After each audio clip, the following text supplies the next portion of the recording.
Hello, welcome to Lemon Studios, where we talk anything and everything entertainment. I'm, of course, Lemon himself, Zeke Lamone, and this is my review for Invincible Season 3, Episode 6. But before we get into that, let's get the house clean out of the way. Shari, I'm leave a like. Comment below, let me know your thoughts on Invincible, and of course, hit that subscribe button as it helps me grow into my YouTube career. I would greatly appreciate it. Now, with all that out of the way, let's get into the review, shall we? So, typically when I do these reviews, I have much more upbeat energy, just really excited and all that. But after watching this episode, I just feel this somberness that's come over me. And that's not to say this episode was bad by any means. It's just, I'm doing a lot of reflecting. I mean, honestly, I'm still kind of processing the episode as I am talking to you about this. And I just think some of the best work within art, television, movies, cinema, whatever you want to call this invention on the screens that that we all nearly dearly love, which is why you're watching this review, is at its best. It's when it makes you reflect and really makes you think. And I just personally think this may be the best episode of Invincible ever. Just because it was so human. Like, it was and it's rooted down. If you strip away the superheroes, you strip away the things they are discussing, these are all very, very human things that they are doing. And where, if heroes were real, I can't seem to say that, then, these are the conversations that they would be having. Like, I love the conversation between Rex and, I forget the superhero's name, but, she just wants a normal life. She wants to go out to the grocery store, buy groceries, cook the dinner, and if it sucks, it sucks. But hell, man, she made a homemade meal, and then she could just turn on the TV and then go to sleep, wake up, and probably just get a 9-to-5 job. That's all that she really clamors for after what happened with her with the lizard people. And, again, it's just retroactively, like all of these conversations that happen in this episode, but, with Rex and her as well.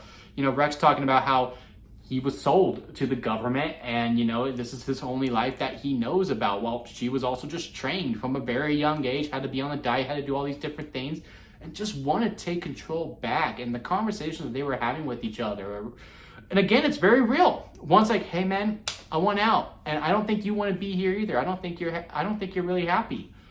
This is all I know, is what Rex is talking about. Like, yeah, sure, I may not be happy, but at least I have an identity. I have all of these different things. I don't know if I'm fully comfortable just being a nobody, but I do know I want you. And she's like, well, I do know I want you too. And you know how their story finishes up with the kiss at the top of the Golden Gate Bridge. To me, I just loved everything about that within this sequence. I loved what we did with Robot as well, even though they had that one scene between him and Titan Girl, I believe is her name.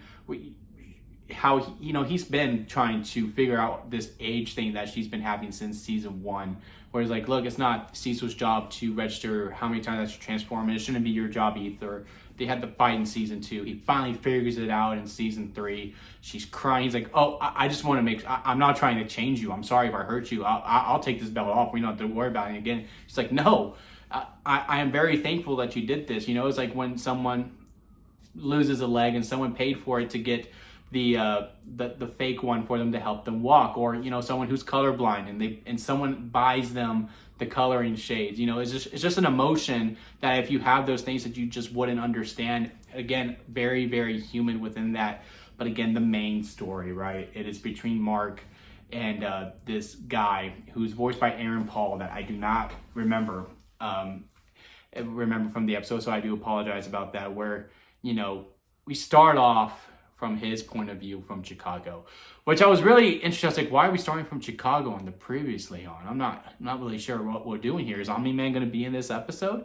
And another thing, before I get more into it, I want to retroactive a statement I made. I was like, I don't see why people say the animation is so bad. I think the animation has been fine.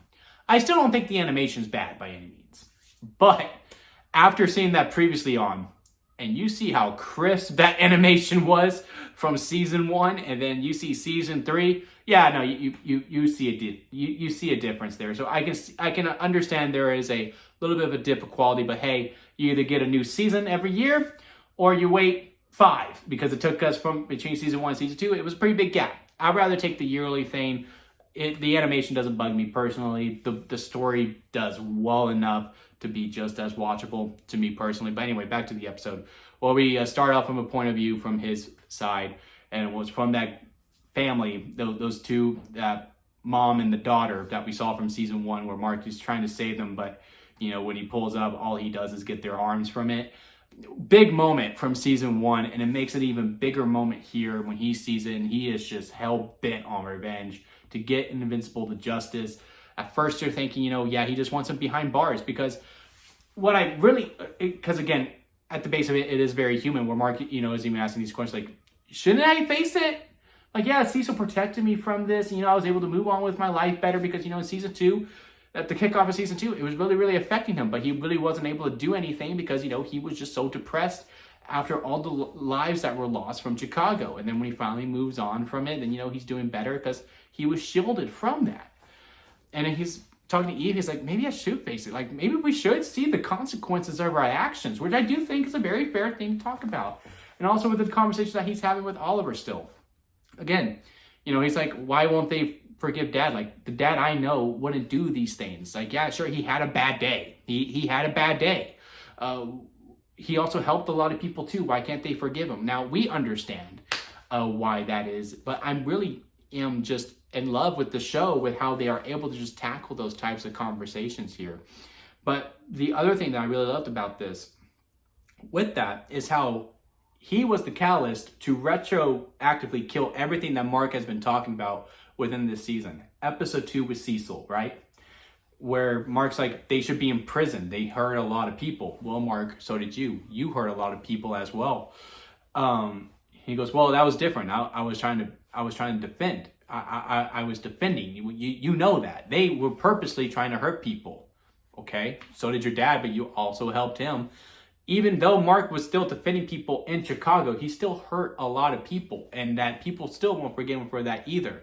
And again, I really wish I got the villain's name. I really should have wrote that down, but this video is going too well now. But, he's going, and he's talking about, yeah, no, just because you're telling me that you remember them and that you feel sorry for them, and I'm not going to be at peace with that, dude.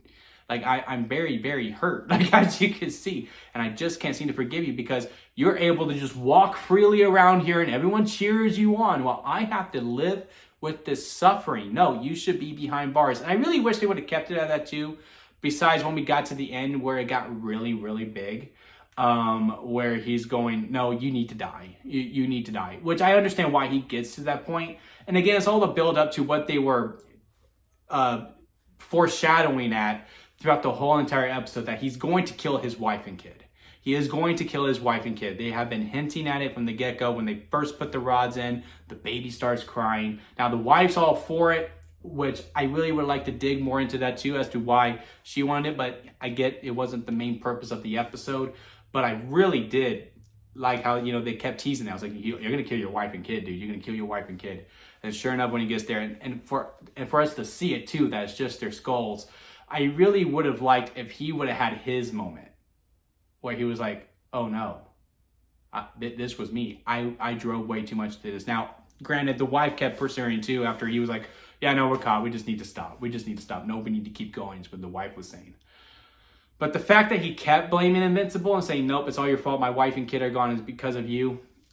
If he would have just kept my sister and my niece are gone because of you. I lost my wife and kid in pursuit of you. I think I would have been able to swallow that a little bit more. Just everything that we were doing with the character, I was really, really liking too. Now, I hope to see him again next season. I hope he's a reoccurring character throughout as we keep tackling those things on. Because again, I think these are really nice conversations to be having within the show, and this, spectacle of out-of-world characters to make a very in-world conversations. But I really would have liked, after he does what he does, which was inevitable that he was going to do, for him to have that quick realization of, I became him. I became Invincible. I became Omni-Man. I was trying to protect, but then I ended up hurting. That doesn't necessarily mean he had to forgive Invincible, but out of this whole entire episode, I overall really liked it. And again, that one spot, I wasn't the hugest fan of, but still overall, I get it. I understand it. I hope to see this storyline continue on within the following seasons. But man, this was just a great episode, because in this world of heroes, it was just very, very human driven, where everyone could just really, really relate to, you know, every storyline that was going on, whether it was a brief moment like Robot and his girlfriend, or, you know, a little expanded on scene between Rex and his girlfriend. And then, of course, you know, everything with Mark as well, with Oliver, with, you know, Eve also being the catalyst. Like, look, I understand where you're coming from, but you cannot just you can't just be keeping yourself down just because you hurt some people. You do a lot of good too, Mark. Again, I'm just really looking forward to it. I cannot see how episode 7 and 8 top this. I do see our boy from season 2 does live, and he has a council of marks. So that seems pretty interesting as well. I wonder how that's going to play in. I have not read the comics, so I do not know where it goes. Please don't spoil it for me, okay? Please. Nothing has gotten spoiled for me yet. I do know, apparently, what happens between Robot and his girlfriend. Apparently something bad happens, that Mark's involved, that from episode 2, I believe, or was it episode 3? After him and Cecil do their thing, and then he says, Robot, get this thing out of me. Someone commented saying that was a catalyst for something to happen. I don't know what that is, but I don't even like that that's even on my radar now to like look out for it. I kind of just want to absorb it in as I go. So don't spoil it for me with what happens with the Council of Marks, but I am very curious to see where it's going. But let me know what y'all think about it without spoilers for the future if you have read the comments. Comment below and let me know your thoughts. Leave a like if you made it this far with the interview. I do greatly appreciate it. Hit that subscribe button as we continue on this road together, along with many other roads heading our way very soon. Daredevil kicks off this week. Super excited for that. And until next time, guys, I'll see you here at Lemon Studios.